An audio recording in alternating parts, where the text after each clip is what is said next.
এই মজলুম মানবতার প্রিয় কাফেলা বাংলাদেশ জামাত ইসলামী দেবাটা উপজেলা শাখার উদ্যোগে আয়োজিত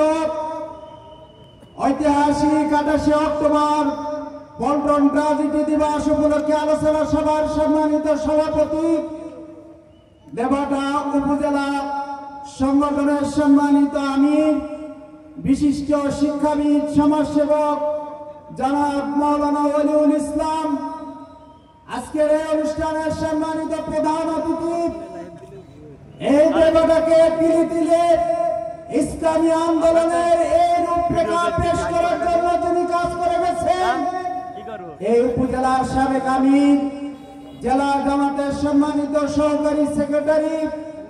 বিশিষ্ট সমাজসেবক জনাব মাহবুবুল আলম সাহেব, শিক্ষক মন্ডলী, সুধীজন, সাংবাদিক বন্ধুগণ, ইসলামী ছাত্র শিবিরের দায়িত্বশীল ভাইরা, তরুণ যুবকেরা, সম্মানিত দেবতাবাসী, আজকের এই উন্মুক্ত খোলা ময়দানে দাঁড়িয়ে 15.5 বছরের কাজ আদায় করার জন্য আমরা আমাদের সেই রবের শুকরিয়া আদায় করছি যে ফেসিস আমাদেরকে এমন খোলা ময়দানে আসতে দেন নাই, মসজিদে নামাজে যেতে দেন নাই, যারা আমাদেরকে এতেকাফ অবস্থায় মসজিদ থেকে গ্রেফতার করেছে, যারা আমাদেরকে জানাজার নামাজ থেকে ইমাম সহ গ্রেফতার করেছে, আজকের এই উন্মুক্ত মাঠে এই জনসমুদ্রকে নিয়ে তাদের হৃদয় কাঁপিয়ে মহান রবের শুকরিয়া আদায় করছি আলহামদুলিল্লাহ। সম্মানিত ভাই সব, আমি এখানে অনেক তরুণ যুবকদেরকে দেখছি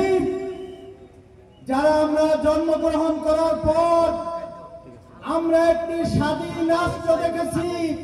কিন্তু স্বাধীনতা কেমন আমরা দেখতে পাইনি। এই তরুণ যুবকেরা একটি দেশের পতাকা দেখেছে, কিন্তু সেই পতাকার সুঘ্রাণ গ্রহণ করতে পারেনি। এই তরুণ যুবকেরা বিশ্ব মানচিত্রে বাংলাদেশ নামক একটি দেশের মানচিত্র দেখেছে, কিন্তু আমরা বাক স্বাধীনতা পাইনি। সম্মানিত ভাইরা, বাংলাদেশের এই চলার পথ রুদ্ধ হয়েছে 2006 সালের 28 অক্টোবর এই ফ্যাসিস্ট খুনিরা লগি বৈঠা দিয়ে